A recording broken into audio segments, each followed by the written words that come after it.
ওনাকে বিবিসি থেকে জিজ্ঞেস করা হয়েছিল আপনার পর আমির কে হবে।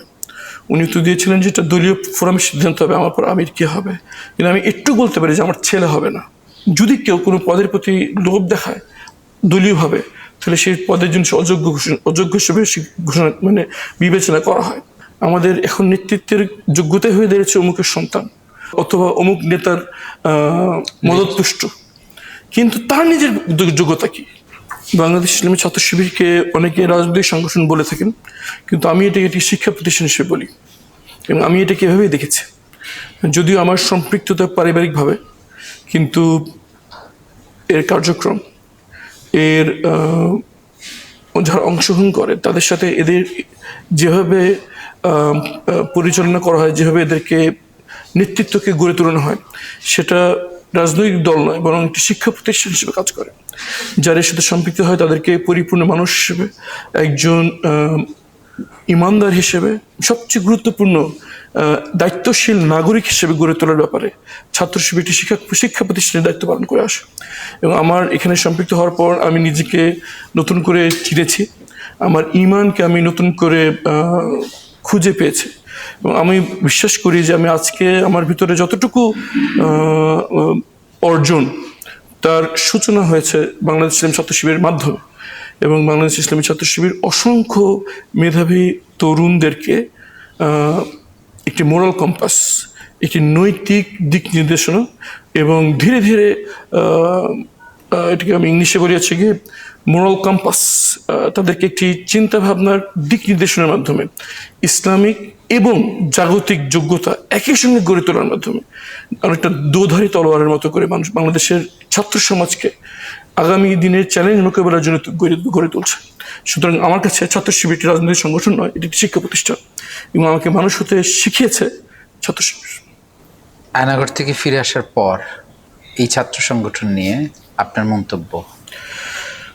আমার দুটো মন্তব্য। বাংলাদেশের যতগুলো রাজনৈতিক স্টেক হোল্ডার আছে সবারই কিছু স্বকীয়তা রয়েছে।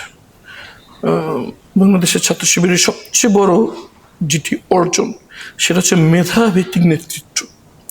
আমরা দেখেছি যে বিভিন্ন ছাত্র সংগঠনের নেতৃত্ব হয় পারিবারিক পরিচয় অথবা কোনো রকম নেতা বা কোনো ধরনের প্রভাবশালী ব্যক্তির সাথে যোগাযোগের মাধ্যমে, কিন্তু সুনির্দিষ্ট নেতৃত্ব উঠে আসার যে একটি নিয়মতান্ত্রিক পন্থা এই মুহূর্তে সবচাইতে এফেক্টিভলি এই বাস্তবায়ন করেছে বাংলাদেশ ইসলামী ছাত্র শিবির। আমার এখনো মনে পড়ে অধ্যাপক গোলাম আজম সাহেব জামাত ইসলামের আমির থেকে উনি পদত্যাগ করেন, তখন আমি ক্লাস 9-এ পড়ি। ওনাকে বিবিসি থেকে জিজ্ঞেস করা হয়েছিল আপনার পর আমির কে হবে। উনি উত্তর দিয়েছিলেন যে এটা দলীয় ফোরামের সিদ্ধান্ত হবে, আমার পর আমির কে হবে। কিন্তু আমি একটু বলতে পারি যে আমার ছেলে হবে না। আমার ওই কথাটা খুব বুকে বেঁধেছিল। আমাদের এখন নেতৃত্বের যোগ্যতাই হয়ে দাঁড়িয়েছে অমুকের সন্তান অথবা অমুক নেতার মদতপুষ্ট, কিন্তু তার নিজের যোগ্যতা কি? এটা আমরা রাজনৈতিক নেতৃত্ব বা রাজনৈতিক ল্যাডার ক্লাইম করার ব্যাপারে ধীরে ধীরে ছোট থেকে তৃণমূল পর্যায়ে উপরে ওঠার ব্যাপারে ব্যক্তিগত যোগ্যতা এবং নেতৃত্বের গুণাবলীর চেয়ে পারিবারিক পরিচয় এবং কোনো একটা প্রভাবশালী ব্যক্তির সাথে তার ব্যক্তিগত সম্পর্কই প্রধান নিয়ামক হিসেবে কাজ করে। এই জায়গায় সম্পূর্ণ ভিন্ন হচ্ছে বাংলাদেশ ইসলামী ছাত্র শিবির। এখানে সবার আগে দেখা হয় যে যেই ছেলেটাকে নেতৃত্বের জন্য বাছাই করা হবে সে নিজে কতটুকু যোগ্যতা সম্পন্ন, এই সংগঠনের প্রতি সে কতটুকু আনুগত্যশীল, তার চেয়ে যেটা গুরুত্বপূর্ণ যে এই পদের প্রতি তার লোভ কতটুকু। যদি কেউ কোনো পদের প্রতি লোভ দেখায় দলীয়ভাবে, তাহলে সেই পদের জন্য অযোগ্য হিসেবে ঘোষণা মানে বিবেচনা করা হয়।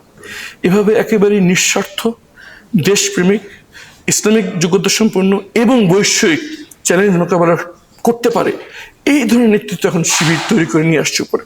তারই বহিঃপ্রকাশ আমরা দেখেছি যে রিসেন্টলি বেশ কিছু ছাত্র সংসদ নির্বাচনে তাদের পারফরমেন্সে, এখানে যদি কোনো নেতার ছেলেকে দেওয়া হতো, এখানে যদি কোনো অমুক নেতার ডান হাত বাম হাত হিসেব করে দেওয়া হতো, তাহলে অন্যান্য ছাত্র সংগঠনগুলোর এখন যে অবস্থা সেটাই শিবির হতো। কিন্তু আমরা দেখছি শিবির সবার চেয়ে ভিন্ন একটি আঙ্গিকে নতুন নতুন আইডিয়া এবং সৃজনশীল কার্যক্রমের মাধ্যমে মানুষের আস্থা অর্জন করতে পারছে।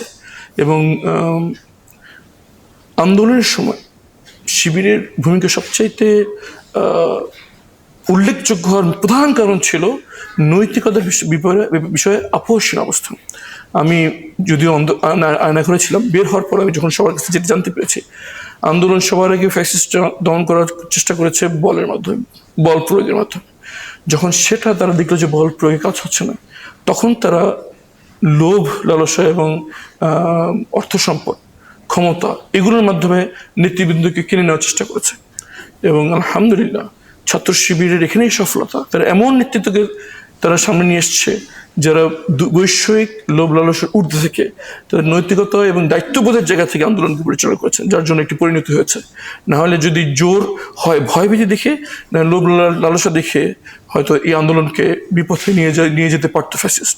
কিন্তু ছাত্র শিবিরের নেতৃত্ব বাছাইয়ের ব্যাপারে যোগ্যতা এবং নৈতিকতা দেখার কারণে এই আন্দোলন সফলতার মুখ পেয়েছে।